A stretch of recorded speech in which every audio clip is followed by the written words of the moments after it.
Atos dos Apóstolos, capítulo 11, versos 19 a 26.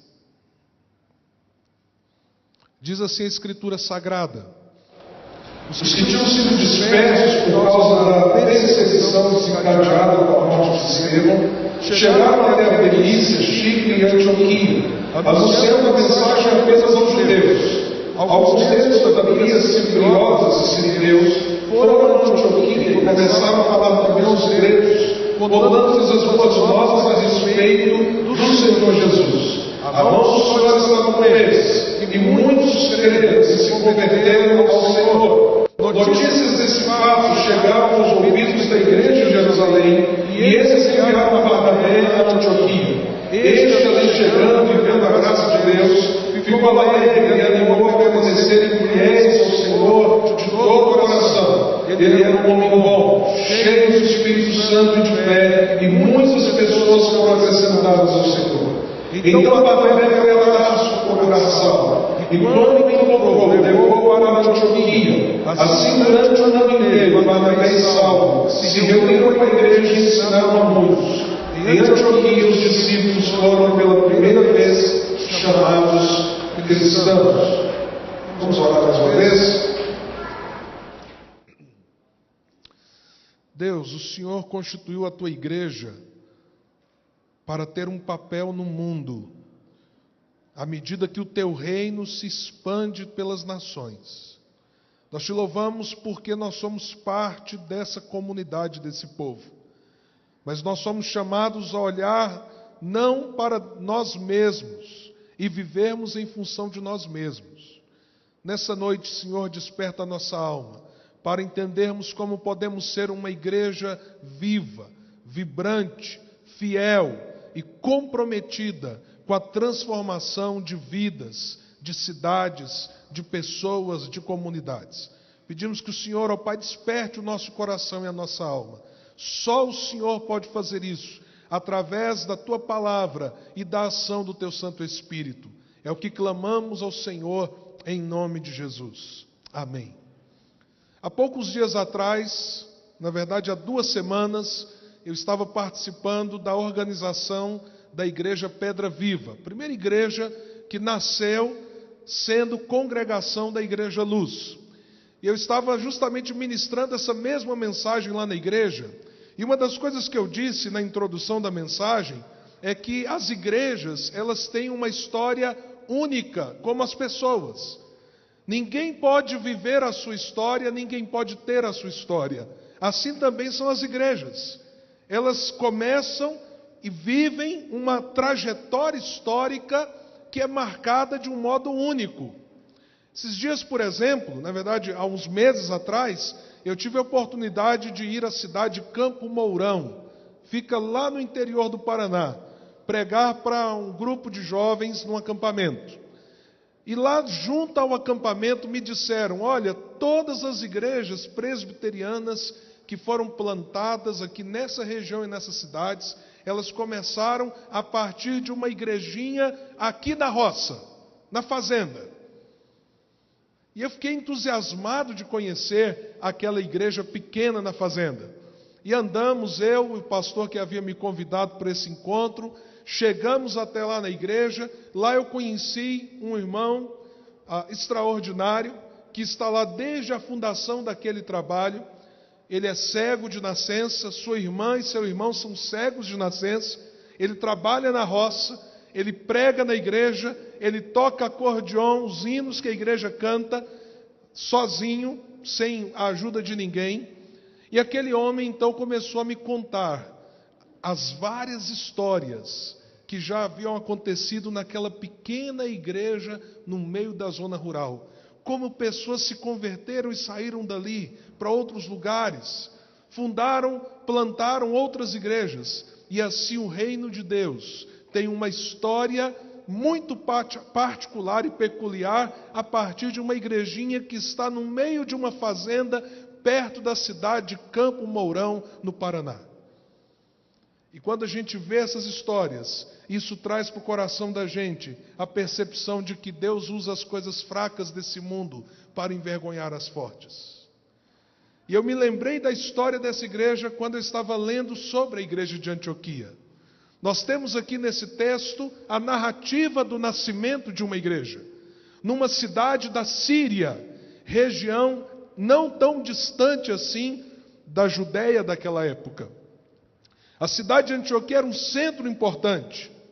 E a Escritura nos diz que quando Estevão, o diácono Estevão, foi martirizado em Jerusalém, foi desencadeada uma grande perseguição contra os cristãos que estavam naquela cidade, na cidade de Jerusalém. Vamos lembrar que só no discurso de Pedro, no sermão de Pedro, mais de 3.000 pessoas haviam entregue suas vidas a Jesus lá em Jerusalém.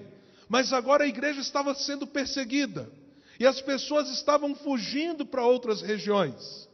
É o que está acontecendo, por exemplo, hoje com os cristãos na Síria. Precisam deixar suas casas, suas histórias, seus empregos, seus parentes, seus vizinhos, em função do fato de se declararem seguidores de Jesus. E quando isso aconteceu, as pessoas então chegaram até aquela cidade de Antioquia e compartilharam a mensagem da cruz, falaram da experiência que elas tiveram com Jesus. E assim nasce uma igreja que se tornará um dos grandes centros do cristianismo nos primeiros séculos, a partir do testemunho de pessoas perseguidas. Como uma igreja que nasce debaixo de condições aparentemente tão difíceis, como essa igreja consegue se tornar tão forte, dinâmica, viva e importante na história? Evidentemente, nós vamos achar muitas qualidades e muitos elementos que compuseram a possibilidade daquela igreja se tornar a igreja que se tornou, à medida que você conhece não só o relato bíblico, mas o relato histórico pós-período bíblico. Mas eu gostaria de destacar aqui algumas coisas que nós vemos no texto da Sagrada Escritura e que são muito importantes para nós como igreja hoje, como povo de Deus. Primeiro elemento que fazia daquela igreja uma igreja dinâmica, mesmo logo no seu nascimento, é o que nós podemos chamar o fato dela possuir alianças profundas. Meus amados, só fala de Jesus, só prega o evangelho de Jesus em meio à perseguição, em meio ao perigo de morte, quem teve um encontro profundo com Jesus. Vocês concordam comigo? Você pregar uma mensagem que te custa a sua segurança, o seu conforto. E aí a gente começa a entender o que é a igreja à medida que a gente percebe qual é a experiência de cada um de nós com Jesus. A igreja nada mais é do que a comunidade daqueles que estão em aliança com Cristo. A igreja é, na verdade, o povo da aliança, o povo que crê e que se entrega à fé de que Jesus é o único Salvador. Ele é o caminho, a verdade e a vida. Não há outro Salvador a não ser Ele. Nele os nossos pecados são perdoados. Através dele nós temos uma vida nova com Deus. E essa é, entre todas as verdades existentes, a verdade mais importante, mais relevante para um cristão. E o fato de você ter entregue a sua vida a Cristo como Senhor fez com que você então agora tivesse uma aliança com Deus. E essa aliança com Deus faz com que você tenha uma aliança com aqueles que fizeram uma aliança com Deus. Ou seja, a igreja é a comunidade daqueles que têm aliança com Cristo e daqueles que estão aliançados entre si em Cristo. Isso é igreja. Vamos ser honestos. Quais são as diferenças profundas que existem entre um cristão e um não cristão? Um não cristão peca. E você? Um não cristão passa por problemas. E você? Um não cristão precisa trabalhar. E você? Um não cristão tem dificuldades e oportunidades. E você? A diferença que existe entre um cristão e um não cristão é a experiência com Jesus de Nazaré. É a sua entrega a Ele, o fato de que Ele é o seu Senhor e o seu Salvador. E agora você faz parte da comunidade de gente pecadora, sofredora, complicada.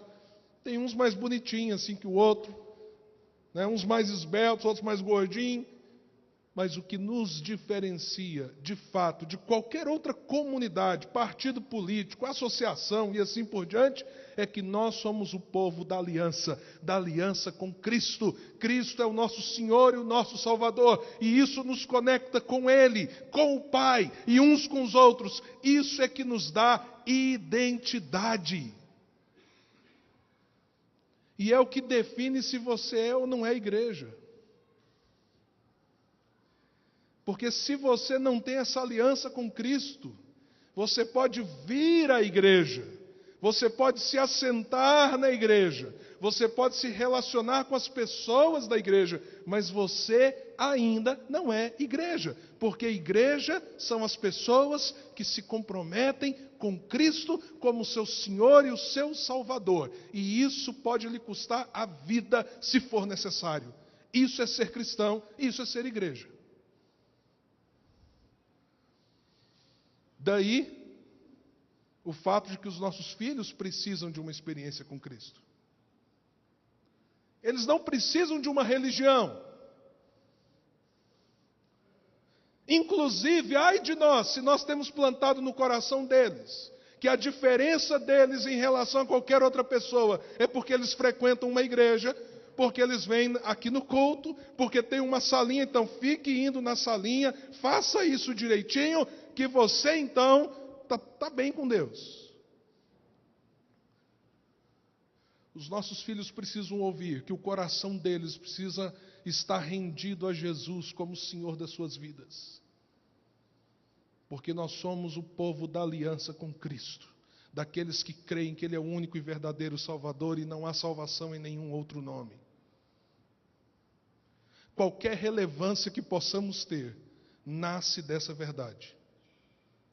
Mas aquela igreja também, ela buscou suprir uma outra realidade para que ela se tornasse uma igreja forte. O texto diz que então as pessoas foram se convertendo. Imagine agora, você tem um monte de gente que entrega a vida a Jesus, num ambiente em que dizer que você pertence a Jesus custa ridicularização, perseguição, incompreensão. Mas as pessoas, pelo poder do Espírito Santo, estão se rendendo a Cristo e se encontrando com Ele. Todos são pessoas muito novas na fé. Uma igreja se formou. Mas todos eram muito novos na fé. Então o que eles mais precisavam? O que eles mais precisavam eram de líderes capacitadores.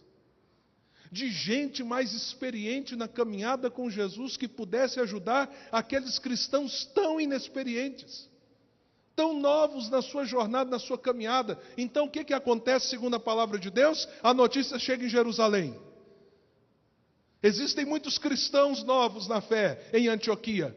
Jerusalém envia Barnabé. Então aqui a gente já começa a ver inclusive uma aliança, não só entre pessoas, mas uma aliança entre igrejas. Comunidades locais que se reúnem em nome de Jesus. Uma igreja já mais madura se envolve com aquela igreja tão nova, de crentes tão inexperientes, pega um dos seus bons líderes, um dos seus melhores líderes e diz: vai, Barnabé.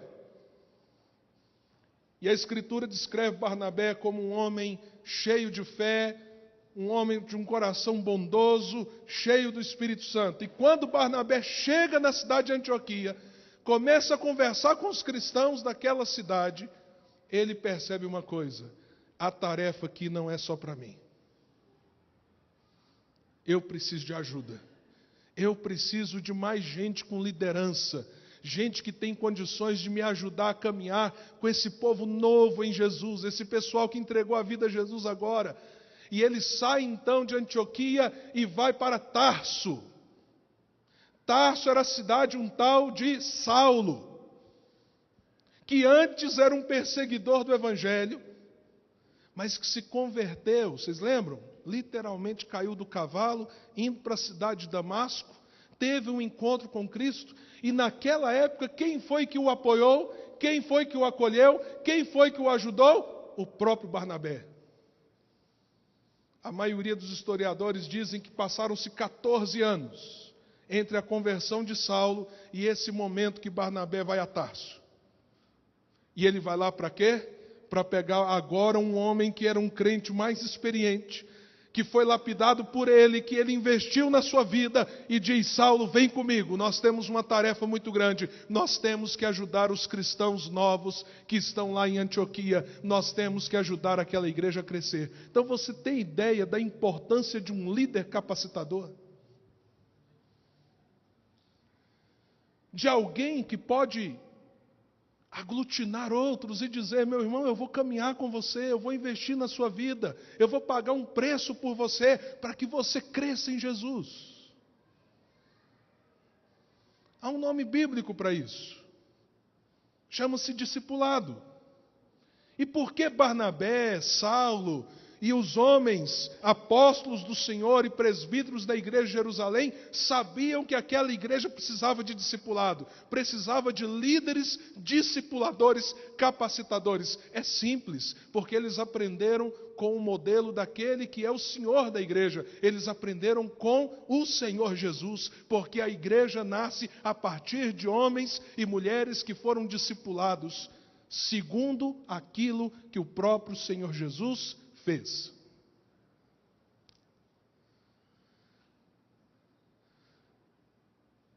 E quando nós temos homens e mulheres que se lançam a essa tarefa, e nós temos gente nova na fé, ou gente que já está há muito tempo na igreja, mas diz assim: eu preciso crescer, eu preciso de um tempo novo, eu preciso avançar, eu estou estagnado na minha fé, e você começa a ter essa ebulição no corpo de Cristo, onde gente mais madura se conecta com gente menos madura, e eles estão buscando a mesma coisa, crescer em Jesus. Ah, meus amados irmãos, essa igreja se torna uma igreja forte, ativa e amadurecida. Não são os grandes eventos, não são as campanhas espirituais constantes, não são os prédios equipados que tornam a igreja forte no decorrer dos anos. O que torna a igreja forte é gente que ama gente em Deus, e gente que investe a sua vida em gente por causa do reino de Deus. Isso transforma a história de uma igreja, de um bairro, de uma comunidade e até de uma sociedade. Porque contra isso ninguém pode. O Império Romano não pôde contra essa igreja.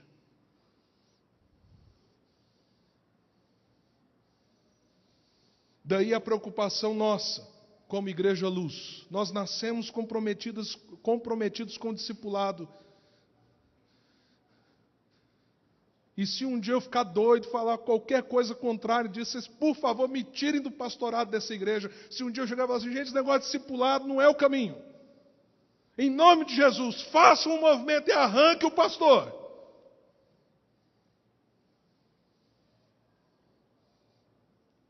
Nós estamos, por exemplo, agora num tempo de multiplicar isso na vida da igreja.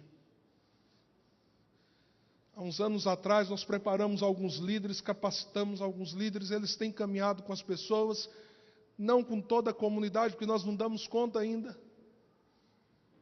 E nós temos visto as pessoas crescerem em Jesus.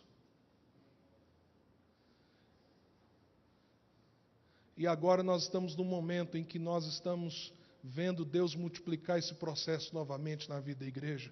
Tem uma turma aí de 18 pessoas se preparando para trazer para junto gente e caminhar com gente e ajudar as pessoas a crescerem em Jesus, porque isso é o que a igreja mais precisa. Pastor, como é que eu participo disso? Tem um formulário impresso lá atrás. Pastor, eu não estou conectado com ninguém, mas eu quero, meu coração arde, eu quero crescer. Pega o formulário lá, ou entra no site da igreja, comunidadeluz.com.br, faz lá sua inscrição. Nós vamos conectar você com alguém mais maduro que vai caminhar com você. E você não tem ideia do poder que isso terá na sua vida e na vida de outras pessoas. Mas aí a gente vai para o capítulo 13. E a gente tem uma descrição do que aconteceu na igreja um tempo depois que Barnabé e Saulo investiu no crescimento e no amadurecimento de líderes. E isso é fantástico quando a gente chega aqui no capítulo 13.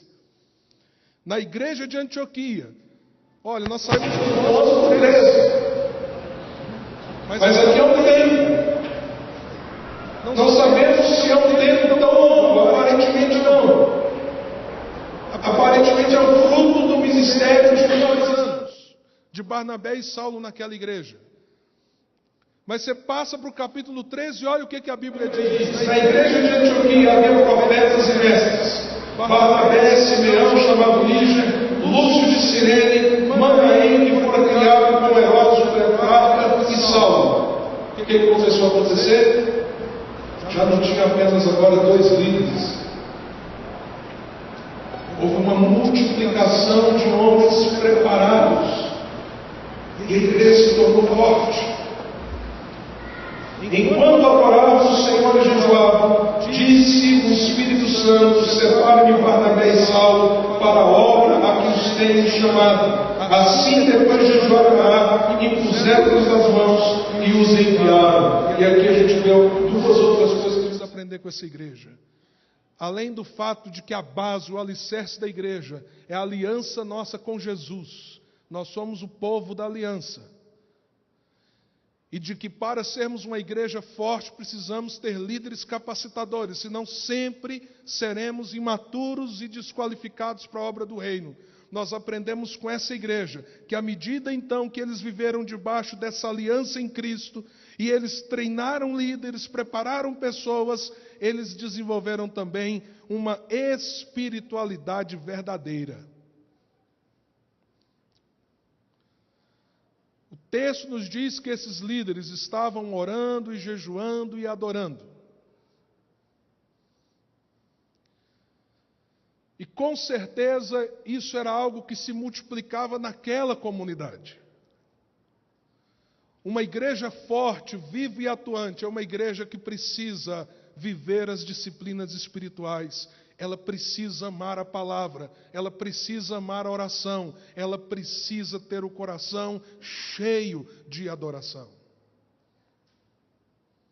Isso começa na sua devocional diária, que alimenta você, sustenta você, te ajuda nas decisões que você tem que tomar. Quando você tira aquele tempo na sua casa e fala com o Senhor e se põe diante dEle e o adora, o exalta. Isso também é importante como família. Isso é importante como comunidade.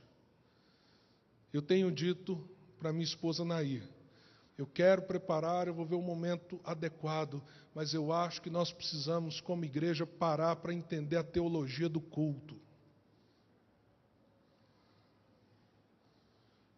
Porque às vezes nós temos algumas atitudes que ferem frontalmente o que nós devemos crer sobre o culto. Por exemplo, a gente vê o pastor, ou quem vai ministrar o louvor, e diz: hoje o louvor não vai ser bom.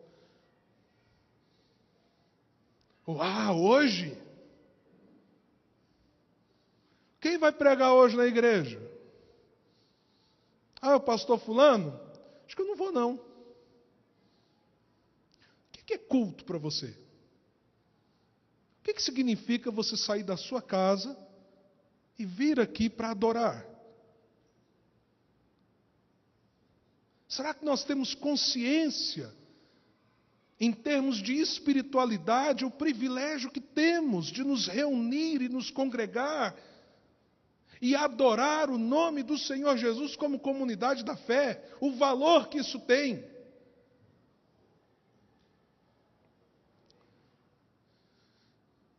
Nós estávamos esses dias, hoje eu estou falando toda hora esses dias. Quando eu falo esses dias, você pensa assim, 3, 4 meses, tá bom? Então, esses dias, há 3 meses atrás, 3 para 4 meses, nós estávamos numa situação de um aperto financeiro aqui na igreja, vocês não têm ideia, gente. Um aperto, um arroxo. E se é complicado o cristão dever, imagina a igreja dever. Não pode. E nós tínhamos vários desafios para acontecer logo ali, ou seja, nós tínhamos muito o que fazer, não tínhamos dinheiro e ainda tínhamos muito para pagar. Essa era a situação. E eu tenho a tendência de ser muito atirado. Geralmente eu erro mais pela ação do que pela omissão. Não estou dizendo que isso é bom. Eu acho que isso é muito ruim. O bom é a gente não errar. E eu cheguei no conselho, muito preocupado com isso tudo. Eu já tinha desenvolvido umas 5 hipóteses para a gente trabalhar. Uns 5 caminhos para tentar solucionar o problema. Ou a gente pode ir por aqui, que é mais radical. Ou a gente pode ir por aqui, que é mediano, mas vai ficar a situação complicada ainda. Ou a gente pode ir por aqui. E os irmãos imaginam como é desgastante você ter que falar e discutir esse tipo de situação.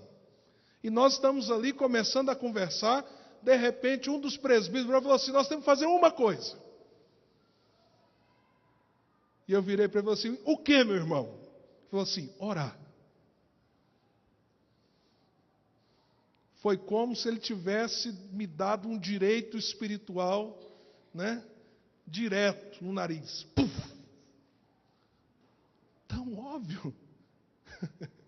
Tão óbvio. A gente nem orou. A gente nem ainda colocou diante de Deus. Então o conselho disse, vamos orar e vamos convidar os líderes de Candeias e discipulado para orarem com a gente. Vamos fazer isso. Beleza, vamos fazer isso. O que mais? Mais nada. Vamos orar. Os 2 meses posteriores a essa decisão foram os 2 meses de melhor arrecadação que a Igreja Luz já teve na história. Gente, vocês não dão glória a Deus, gente, em nome de Jesus. Não é coisa para a gente ficar assim, ah, que legal, pastor, que bom, aleluia! Sabe por quê? Porque isso tem um nome, milagre. Milagre. Agora eu quero fazer uma pergunta teológica para vocês. Vocês acham que então a gente parou e orou e Deus fez? Ou a gente parou e orou e Deus revelou o que Ele ia fazer? Para e pensa um minuto. Se a gente não ora, Deus não iria fazer? Ou porque a gente orou, Deus fez? O que vocês acham? Biblicamente eu entendo assim, o milagre já estava pronto. Mas nós não estávamos discernindo o que Deus iria fazer. Sabe qual seria a situação nossa hoje? Se a gente não parasse para orar, ia chegar o dinheiro e a gente ia ter arrumado um monte de problema para a igreja, tomando um monte de decisão equivocada, e a gente ia ter dinheiro e muito mais problema. Aí você fala assim, então está sobrando dinheiro na igreja, pastor? Nunca sobra. Porque a igreja vive de desafio, todo dia. Igreja não faz fundo de pensão para nada. Igreja vive de desafio. Então Deus já tinha a resposta. Sabe por que nós temos que ter uma espiritualidade profunda, verdadeira? Porque nós precisamos de discernimento do projeto, do plano que Deus está fazendo nas nossas vidas, tanto como pessoa, como família, como também como igreja. Nós precisamos orar e dizer: Senhor, o Senhor é a nossa resposta, o Senhor é o nosso guia, o Senhor é o nosso orientador. Deus, que passo eu devo dar?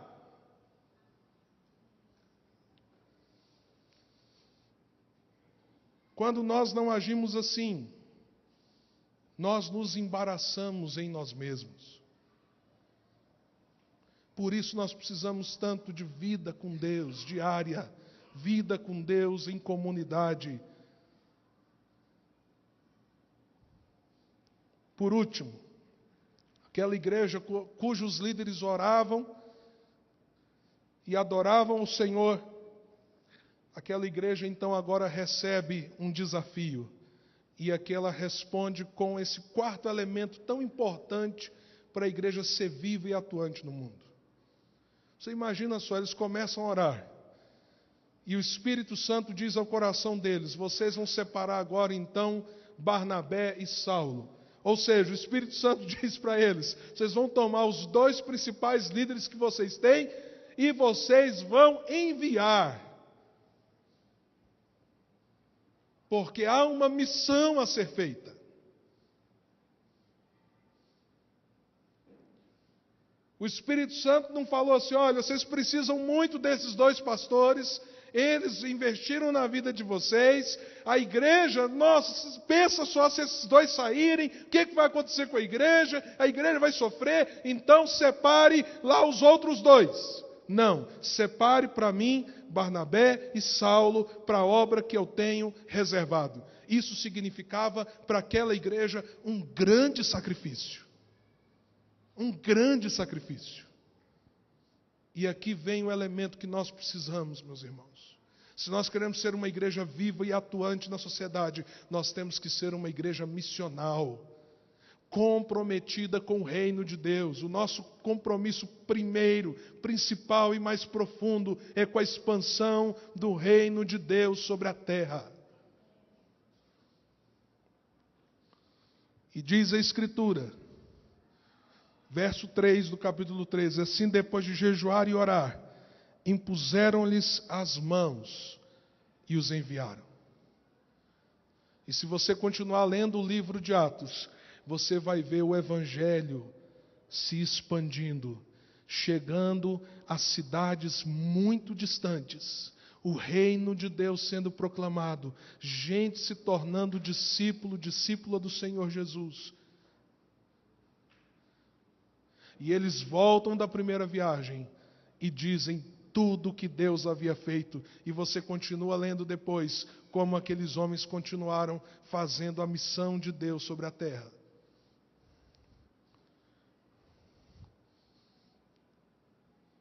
Eu não sei, quando eu vejo aquele vídeo que a gente viu antes da mensagem, tem hora que eu dá uma vontade tão grande de rir.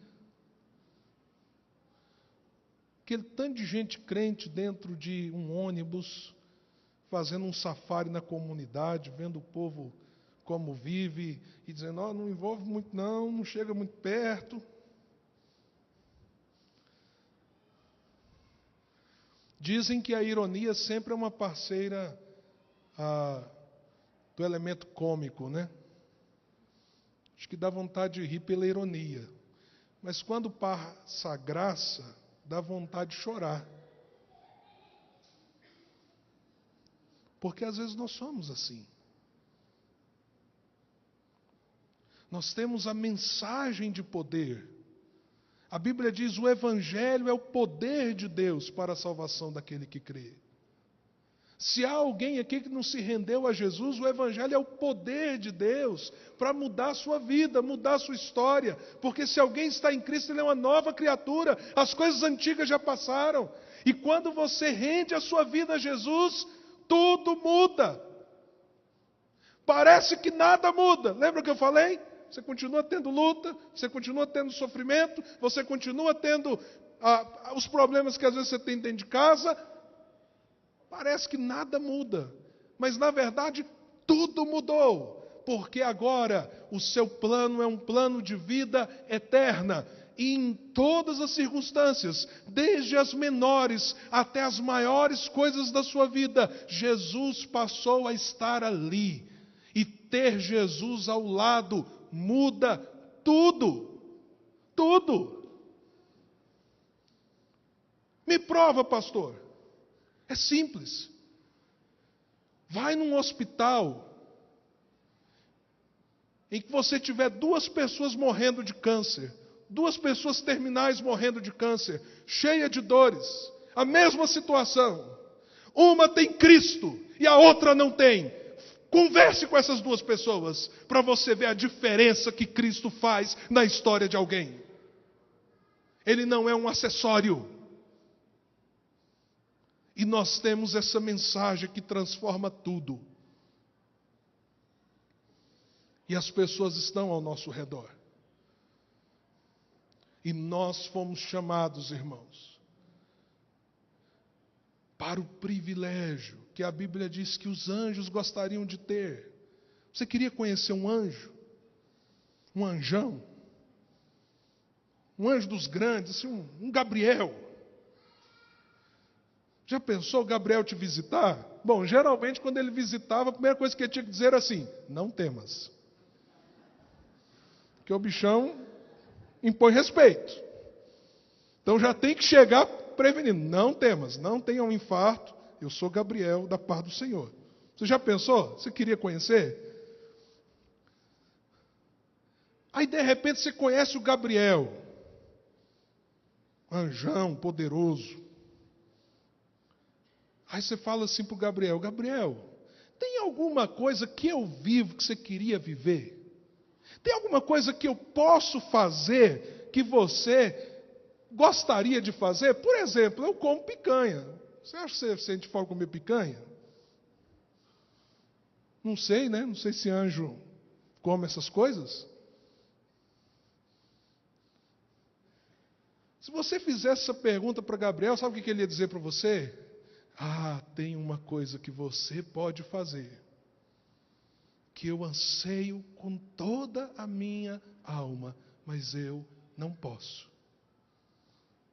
Mas o que, Gabriel? Eu anseio com toda a minha alma, mas não é a minha tarefa. Então o que é, Gabriel? Pelo amor de Deus, me fala. Coisa tão boa, essa que eu tenho, que você não tem, que eu posso e você não pode. Ele diria assim: anunciar o reino de Deus aos homens. Ah, como eu gostaria de ter esse papel que você tem.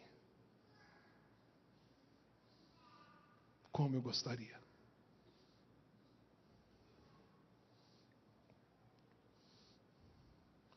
E a gente faz isso. A gente cumpre esse privilégio nos nossos relacionamentos, na nossa família. A gente pode cumprir essa tarefa gloriosa, por exemplo, se envolvendo com um pequeno grupo, outros irmãos, juntos, conectados, buscando falar de Jesus. Aqui na nossa igreja, por exemplo, nós temos as candeias para isso. São grupos que se reúnem de casa em casa para cuidar uns dos outros, mas para anunciar o Evangelho. Eu gosto desse nome, candeia.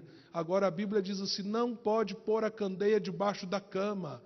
A candeia fica no centro da sala, onde ilumina todo mundo. Então nós temos que ser um povo que acenda muitas candeias nessa cidade, mas coloque a candeia na sala e convide as pessoas: venham, há uma luz que te tira das trevas e essa luz está brilhando nesse lar. Venha conhecer Jesus Cristo, a luz do mundo. Nós fazemos isso coletivamente. Por exemplo, nós estamos aí com um projeto extremamente audacioso. Vamos fazer a Caravana Luz aqui no setor aeroporto. 28 e 29 de junho, vamos inaugurar o Espaço Luz. E nós vamos servir a comunidade. Você sabe teatro, ou você sabe fazer artesanato, ou você sabe fazer maquiagem, ou você sabe cortar cabelo. Eu me aventuro com você, pode cortar que eu deixo. Você gosta de esportes? Ih, pastor, não tem habilidade nenhuma dessa, mas você sabe limpar chão, não sabe? Colocar a cadeira no lugar, não sabe?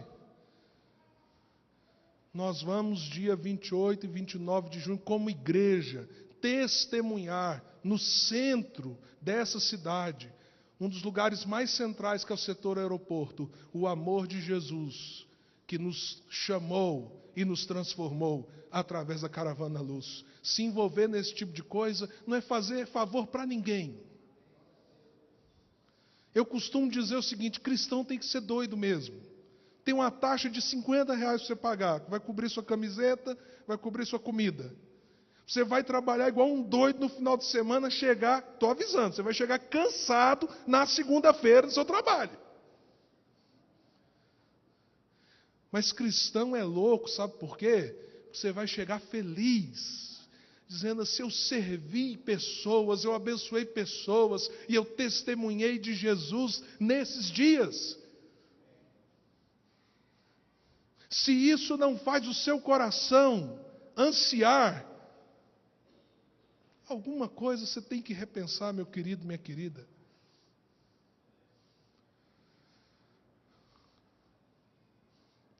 Quero concluir fazendo menção a esses jovens que estão aqui,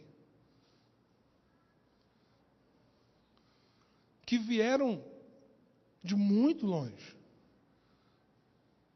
Os mais perto vieram de Belo Horizonte. Quantas horas de viagem, seu Júlio? De carro? 11 horas de viagem. Quantos quilômetros? 900 quilômetros. Eles estão aqui de segunda a segunda, durante 2 meses. Para ir lá na universidade compartilhar de Jesus no campus, junto com os nossos jovens. Agora tem jovem aqui, deixa eu ver se o pessoal que está aqui dos Estados Unidos estão me entendendo.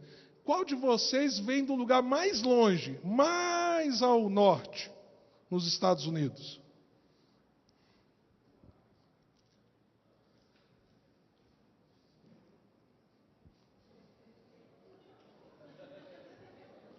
Vamos lá.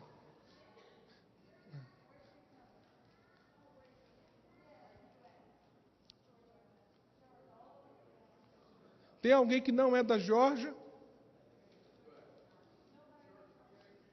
Jeremy? Atlanta? Atlanta? Não Atlanta.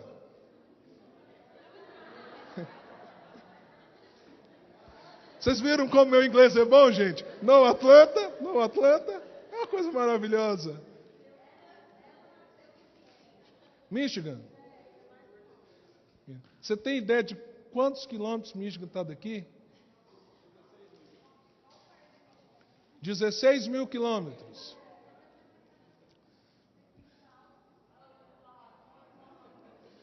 Pergunta 2 coisas para ela, por favor. Os pais dela estão vivos? Ela vive com os pais? Tem irmãos? É uma menina como as nossas filhas aqui. 16 mil quilômetros para falar de Jesus no campus da UFG em Goiânia. A igreja deles os enviaram e eles estão aqui. Se Deus levantar seu filho para enviar,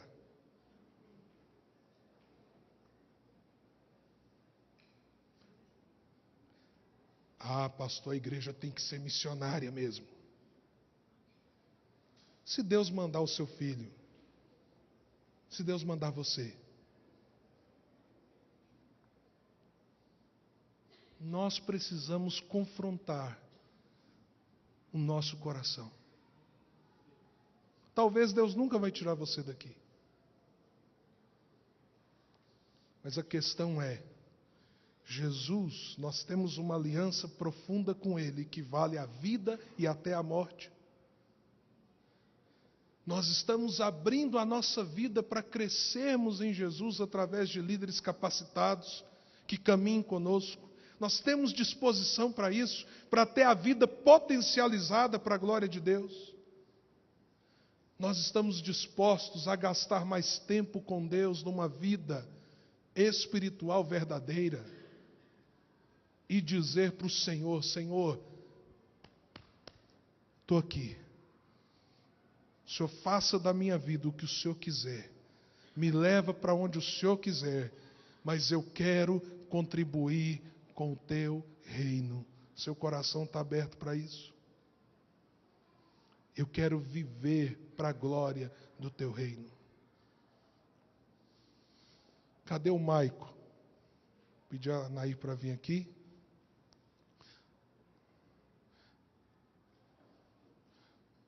Meu inglês é muito bom. Let's go, brother. Alguma coisinha. Gente, eu faço um esforço tão grande para aprender let's go, ninguém diz glória a Deus. É complicado, né?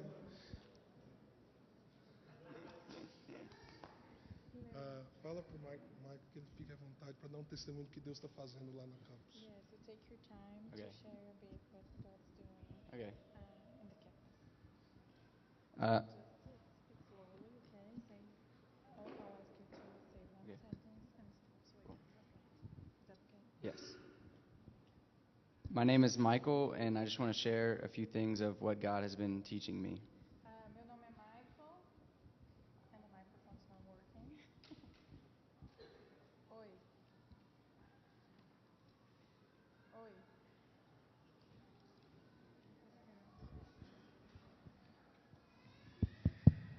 Oi. Ai. Meu nome é Michael e eu vou compartilhar um pouco do que Deus tem feito e tem me ensinado. God has been showing me that the most important thing for my life is sharing the gospel.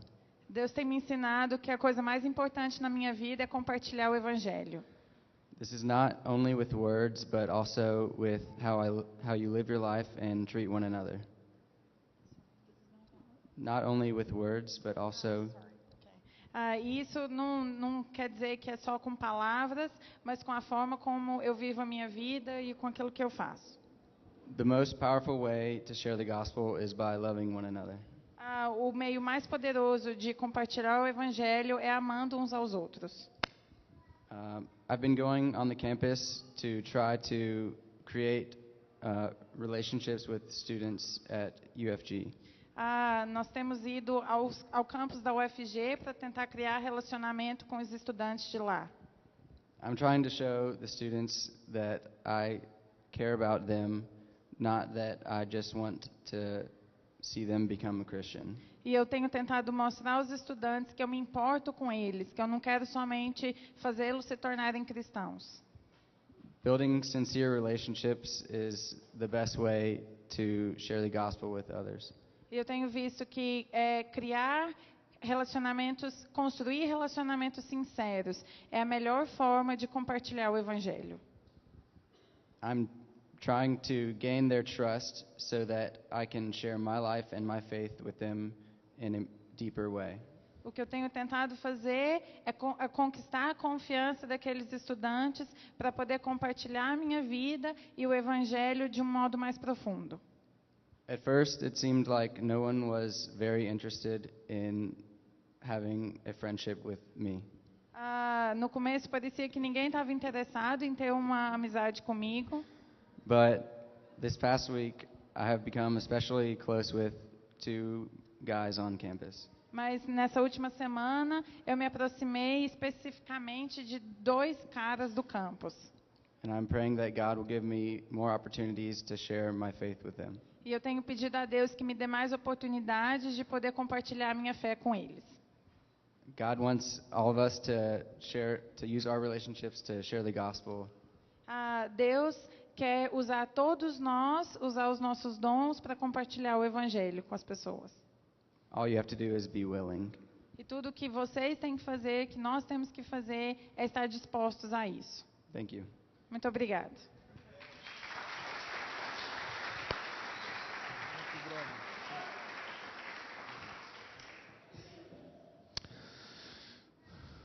Amém.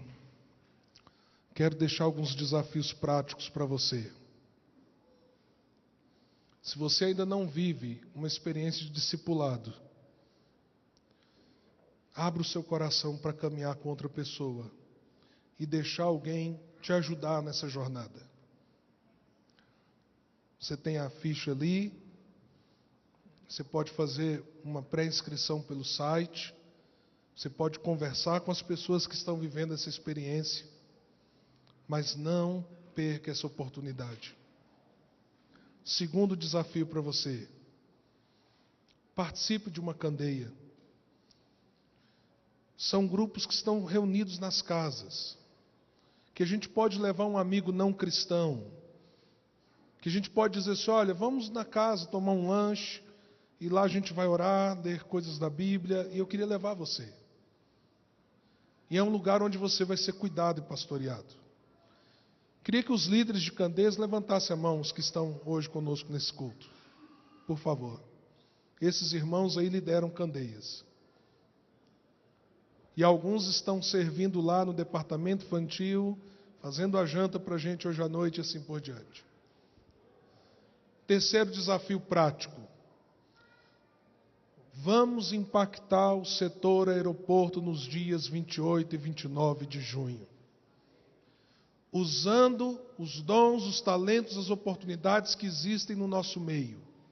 Domingo que vem, nós vamos inscrever pessoas em áreas específicas.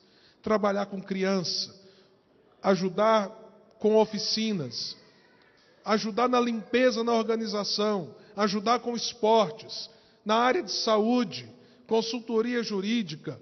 Não sei onde você pode ajudar, mas eu tenho certeza que vai ser uma experiência que vai marcar a sua vida, o seu coração, 2 dias de serviço para impactar vidas de pessoas que você nem conhece, mas que nós já amamos. Eu quero desafiar você. Tenha uma vida diária com o Senhor. Gaste tempo com a palavra e com a oração. Isso você tem que renovar muitas vezes na sua caminhada. Mas amanhã, segunda-feira, tire um tempo de comunhão com o Senhor, você e Ele, e faça isso na terça, na quarta, na quinta, na sexta, no sábado e no domingo. E veja o que Deus vai fazer nesses dias de comunhão íntima sua com Ele. Vamos curvar as nossas cabeças e vamos colocar esses desafios diante do Senhor. Vamos orar.